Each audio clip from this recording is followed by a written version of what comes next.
السلام علیکم ورحمۃ اللہ وبرکاتہ۔ اس اتوار کو نقشبندی سلسلے کے بہت بڑے صوفی بزرگ، بہت بڑے اللہ والے حضرت مولانا پیر ذوالفقار صاحب نقشبندی مجددی رحمہ اللہ تعالیٰ اللہ کو پیارے ہو گئے تھے۔ اللہ تعالیٰ ان کی قبر کو نور سے بھر دے۔ اس پر میں نے ایک ویڈیو ریکارڈ کی تھی، ایک تو ایصال ثواب کے لیے، اور ان کی لائف کیسے چینج ہوئی اور وہ اتنے بڑے مقام پر کیسے پہنچے، ان کی لائف کیسی تھی، اس پر میری ایک شارٹ ویڈیو ہے 7-8 منٹ کی، وہ آپ ضرور دیکھیے گا۔ آج میں جو ضروری باتوں کی طرف آپ لوگوں کی توجہ دلانا چاہتا ہوں وہ بہت اہم ہے، بہت اہم ہے۔ اور یہ باتیں اس لیے بھی اہم ہیں کیونکہ عام لوگ کرتے ہیں تو لوگ اس کو دینداری نہیں سمجھتے، کہا جائے کہ یہ بدعت ہے، یہ غلط ہے، یہ سنت کے خلاف ہے تو لوگ مان لیتے ہیں۔ لیکن جب اس طرح کے کام کسی عالم، کسی مفتی اور کسی اتنی بڑی شخصیت کے ساتھ ہو تو پھر لوگ اس کو ہی سنت سمجھ لیتے ہیں، کیونکہ اتنے بڑے بزرگ جن کی ساری زندگی سنت کے مطابق گزری، جنہوں نے لوگوں کی زندگی کو بدل دیا، جنہوں نے امت کے اندر سنت کو زندہ کرنے کا کام کیا ہو، تو لوگ یہ سمجھتے ہیں کہ شاید یہ کام جائز ہوگا، سنت ہوگا۔ اسی لیے ضروری ہے ان باتوں کی طرف آپ کی توجہ دلانا۔ میرے عزیز بھائیوں، میری بہنوں، وہ باتیں کون کون سی ہیں ایک ایک کر کے میں نے نوٹ کر کے رکھا ہوا ہے، اور یہ باتیں میں اس لیے بھی بتا رہا ہوں کیونکہ دیکھیے بزرگوں سے جو محبت ہے نا، وہ شریعت کے دائرے میں ہو تو وہ محمود ہے، اور اگر بزرگوں سے وہ محبت شریعت کے دائرے سے باہر نکل جائے تو پھر وہ محمود نہیں ہے، مذموم ہے۔ مثال کے طور پہ آپ کسی بزرگ سے محبت رکھتے ہیں تو ان بزرگ سے محبت رکھنے کا مطلب یہ ہوتا ہے کہ یہ بزرگ ہمیں اللہ کے رسول سے جوڑتے تھے زندگی میں۔ جیسے پیر ذوالفقار صاحب نقشبندی رحمہ اللہ تعالیٰ، ان سے ہم محبت کیوں کرتے ہیں؟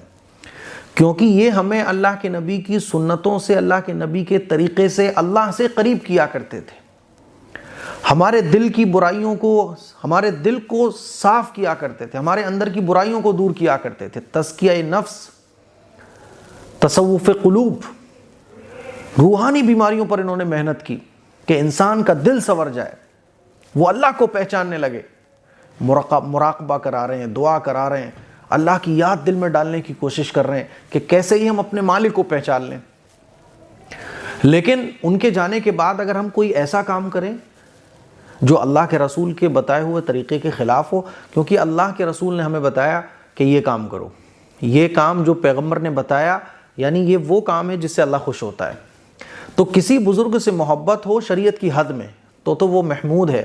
اور اگر وہ شریعت کی حد کو توڑ دیں یا ان کی عقیدت میں، ان کی محبت میں ہم وہ کام کرنے لگے جو شریعت میں حضور علیہ الصلوۃ والسلام نے نہ تو حضور نے فرمائے، نہ حضور کے بعد کسی صحابی نے کیے، تو پھر وہ محبت مذموم ہو جاتی ہے، وہ اللہ کے ہاں ہو سکتا ہے کہ ہمارے لیے مصیبت اور وبال کا ذریعہ بن جائے۔ حضرت پیر صاحب کے جنازے میں جو ایک سب سے بڑی چیز دیکھنے کو ملی وہ ہے جنازے میں تاخیر۔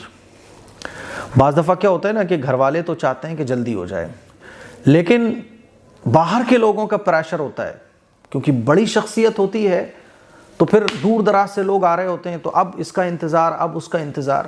ہمارے ماموں کا جب انتقال ہوا تو میں نے کہا کہ جب ماموں کا انتقال ہوا، ہمارے گھر میں رہتے تھے، تو ماموں کا انتقال ہو گیا، تو میں نے کہا بس جلدی سے، اب آج دوپہر میں انتقال ہوا، میں نے کہا عشاء میں نماز جنازہ بس کر دو، لاسٹ ہے عشاء، فجر مت ہونے دو، کیونکہ عشاء تم نے ٹال دی تو پھر فجر جائے گی، ڈائریکٹ فجر تک جائے گا یہ جنازہ۔ بہرحال لوگوں نے بات تو مان لی دباؤ میں آ کر، لیکن کیا تھا کہ اب فلاں رشتہ دار دلی سے آ رہے ہیں، اب وہ ٹریفک میں پھنس گئے، بس آنے ہی والے ہیں، بس پہنچنے ہی والے ہیں۔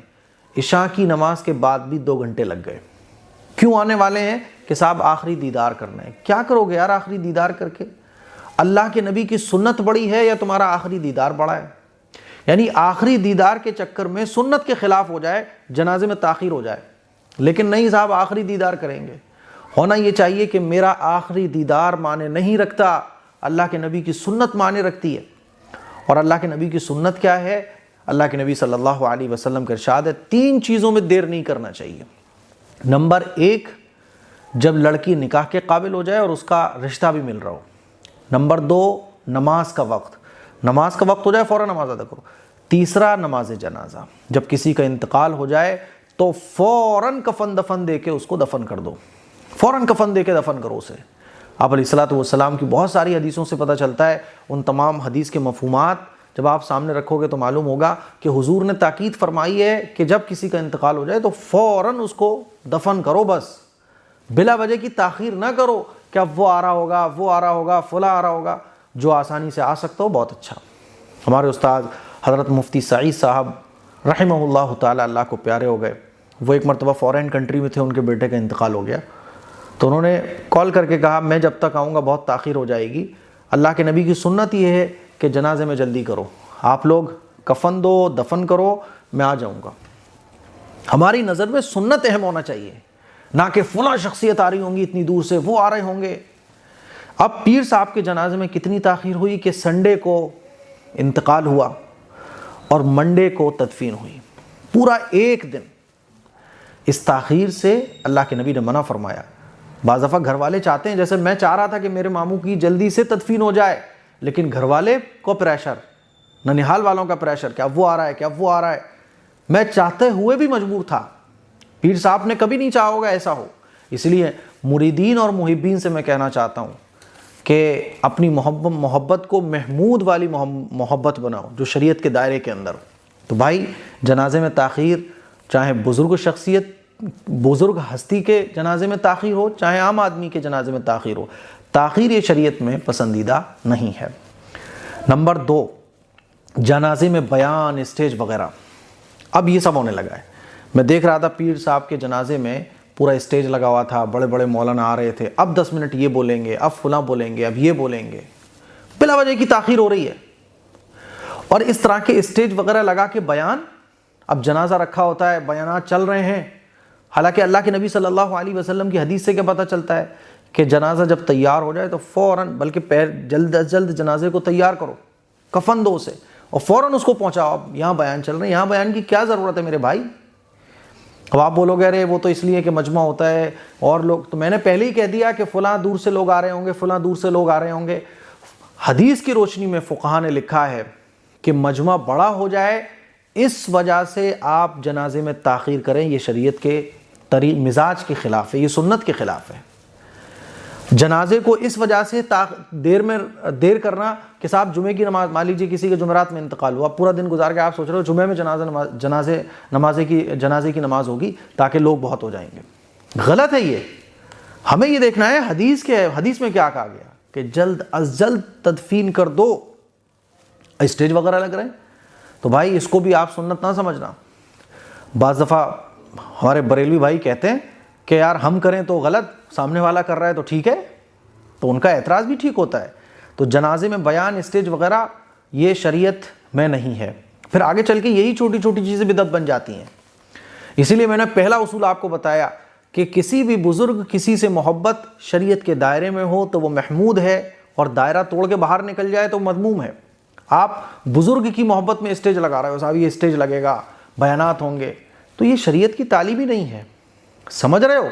آپ علیہ الصلوۃ والسلام کے بعد دیکھو کتنے بڑے بڑے صحابہ اکرام کے انتقال ہوئے، کتنے بڑے بڑے صحابہ اکرام کے نماز جنازہ پڑھائے گئے، ایسا نہیں ہوا کبھی، کیونکہ صحابہ اکرام کے پیش نظر شریعت تھی۔ تیسری جو چیز دیکھنے میں آئی، ایک فوٹو سوشل میڈیا پر وائرل ہوا کہ پیر صاحب جو ہے نا وہ ٹوپی پہنے ہوئے تھے، تو ٹوپی پہننا، پہلے تو مجھے یہی لگا کہ یہ ٹوپی جو ہے نا ایسے ہوگی کہ کفن دینے سے پہلے کا یہ فوٹو ہوگا، لیکن بعد میں پتہ چلا کہ ٹوپی تھی۔ اللہ کرے میری بات غلط ہو، لیکن ایسا تھا کہ کفن دینے کے بعد بھی ٹوپی سر پہ لگا دی گئی تھی۔ یہ طریقہ بعض سجادہ نشی جو ہوتے ہیں نا، مجاور وغیرہ ہوتے ہیں، ان کے یہاں چلتا ہے کہ وہ ٹوپی، کسی کا انتقال ہوتا ہے تو وہ ٹوپی دیتے ہیں، ٹوپی، امامہ۔ حالانکہ رسول اللہ صلی اللہ علیہ وسلم اور صحابہ اکرام جب اس دنیا سے گئے تو کسی بھی ایک صحابی کے جنازے میں بھی ہمیں نہیں ملتا کہ کسی صحابی کے کفن میں ٹوپی پہنائی گئی ہو، کفن دینے کے بعد ٹوپی پہنائی گئی ہو۔ حضرت ابوبکر صدیق رضی اللہ تعالیٰ عنہ سے بڑھ کر کون ہوگا؟ حضرت عمر فاروق رضی اللہ تعالیٰ عنہ سے بڑھ کر کون ہوگا؟ لیکن کسی ایک صحابی کے جنازے میں بھی، کفن میں بھی ایسا نہیں تھا کہ کفن کے بعد ٹوپی پہنائی گئی ہو، امامہ لگایا ہو گیا ہو۔ ٹھیک ہے، بعض فتووں میں اس کا جواز بھی لکھا ہے، آپ دکھا سکتے ہو مجھے کہ بھئی یہ یہاں جائز لکھا ہوا ہے، لیکن ہمیں یہ دیکھنا ہے کیا کسی بھی بزرگ، کوئی بھی ہستی صدیق اکبر رضی اللہ تعالیٰ عنہ سے بڑھ کر ہو سکتی ہے؟ حضرت ابو بکر، حضرت عمر فاروق رضی اللہ تعالیٰ عنہ سے بڑھ کر ہو سکتی ہے؟ نہیں ہو سکتی بھائی۔ تو کیا ضرورت ہے؟ جتنا مسنون کفن شریعت میں بیان کر دیا گیا اس سے بہتر کچھ بھی نہیں ہے۔ سنت سے بہترین کچھ نہیں ہو سکتا، میری اور آپ کی عقل اس سے کچھ نہیں بہتر لا سکتی۔ سنت ہی ہمارے لیے صراط مستقیم ہے۔ اب پیر صاحب کی ساری زندگی سنت کو بیان کرتے کرتے گزری، لیکن محبین نے، مریدین نے یہ کام سنت کے خلاف کر ڈالے۔ ہو سکتا ہے انجانے میں کر دیے ہوں، لیکن دیکھنا پڑے گا کہ انجانے میں شیطان ہم سے کوئی غلط کام تو نہیں کرا رہا ہے۔ سمجھ رہے ہو؟ چوتھا فوٹو جو دیکھنے میں آیا کہ ایک فوٹو میں نے دیکھا کہ پیر صاحب کی آرام گاہ قبر تھی، اس پر جو ہے نا پھول بہت سارے پڑے ہوئے تھے۔ پھول کی پتیاں ڈالنا، پھول چڑھانا، یہ رسول اللہ صلی اللہ علیہ وسلم کی سنت کے خلاف ہے۔ بعض لوگ کوئی ایکسکیوز کچھ دیتا ہے، کوئی کچھ دیتا ہے، کوئی کہتا ہے بھائی پھول اس لیے ڈالے جاتے ہیں، وہ ذکر کریں گے تو بھائی پھول کی پتیاں ڈال دیں۔ تو پتہ یہ چلا کہ پھول، پتیاں، یہ سب شریعت کا حکم نہیں ہے۔ قبر سادہ ہونا چاہیے۔ حضور علیہ الصلوۃ والسلام کے زمانے میں جو قبریں ہوا کرتی تھیں وہ سادہ، پھول پتی اوپر نہیں ڈالی جاتی تھی۔ تو قبر پر پھول پتیاں یہ غلط ہے۔ اسی لیے چاہے کسی بزرگ کی قبر پر کوئی کام ہو، شریعت کے دائرے میں ہے تو محمود، شریعت کے دائرے سے باہر نکل گیا تو ہمیں بولنا پڑے گا یہ غلط ہو رہا ہے۔ سمجھ رہے ہو؟ پانچواں جو دیکھنے میں آیا کہ قبر پر دعا، تو قبر پر مطلب دفن کرنے کے بعد دعا کی جا سکتی ہے نا؟ دعا کرنے میں کوئی حرج نہیں ہے، جائز ہے دعا کرنا، لیکن دعا کرنے کی عام عادت نہیں بنانا چاہیے۔ دعا کر سکتے ہیں آپ، قبلے کی طرف رخ ہو کر دعا کر سکتے ہیں۔ ہاں، قبر پر کھڑے ہو کے ایسے دعا کرنا کہ ایسا لگ رہا ہو کہ آپ قبر والے سے مانگ رہے ہیں، اس سے بچنے کی ضرورت ہے۔ ہم قبلے کی طرف رخ کر کے دعا مانگ سکتے ہیں۔ تو قبر پر دعا مانگنے میں تو بہرحال کوئی حرج نہیں ہے، لیکن وہی طریقہ ہونا چاہیے قبلے کی طرف رخ کر کے۔ تو قبر پر دعا مانگنا یہ تو جائز ہے، لیکن اس کو بہت ضروری نہیں سمجھنا چاہیے۔ کبھی کبھار ہاتھ اٹھا کے دعا مانگ دو، کبھی کبھی ہاتھ چھوڑ کے دعا مانگ دو۔ چھٹا جو ایک فوٹو دیکھنے کو ملا کہ قبر پر کوئی صاحب بیٹھے ہوئے ہیں پیر صاحب کی اور ایسے مراقبہ کر رہے ہیں۔ تو مراقبہ بھائی، پیر صاحب سے اگر محبت ہے تو پیر صاحب نے جو کتابیں لکھی ان کتابوں کو پڑھ لو، پیر صاحب کے بیانات سن لو، پیر صاحب نے جو طریقے زندگی گزارنے کے بتائے وہ کر لو۔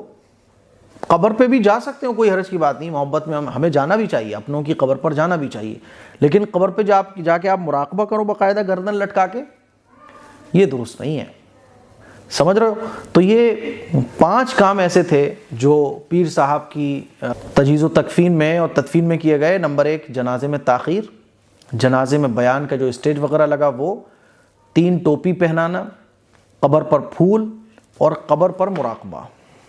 یہ میں آپ کو اس لیے بتا رہا ہوں تاکہ آپ سمجھ جائیں کہ بھائی چاہے میں کروں، چاہے میں خود ہی کیوں نہ کر رہا ہوں کوئی کام، اگر وہ شریعت کے دائرے میں ہے تو ٹھیک ہے، ورنہ اف بٹ کے ساتھ بھی وہ میرا کام قابل قبول نہیں ہونا چاہیے۔ جو شریعت کے خلاف ہے وہ ہے، جو سنت کے خلاف ہے وہ ہے۔ اور یاد رکھیے، کسی بھی بزرگ سے محبت کا مقصد یہ ہوتا ہے اللہ اور اللہ کے رسول کے طریقے کو اچھے سے فالو کرنا۔